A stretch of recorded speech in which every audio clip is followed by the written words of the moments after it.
त्याचे 2100 रुपये महिलांच्या खात्यात कधी येणार याचं उत्तर स्वतः देवेंद्र फडणवीस यांनी नुकतंच दिलेलं आहे.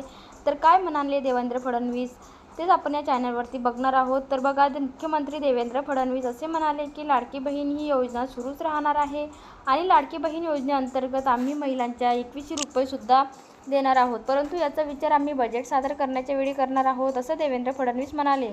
आता बजेट म्हणजे अर्थसंकल्प असतो. दरवर्षी महाराष्ट्र राज्याचा जो अर्थसंकल्प आहे हा सादर केला जातो आणि या अर्थसंकल्पात सरकारचे किती पैसे कुठे कुठे वापरणार आहे त्याचं सादरीकरण केलं जातं.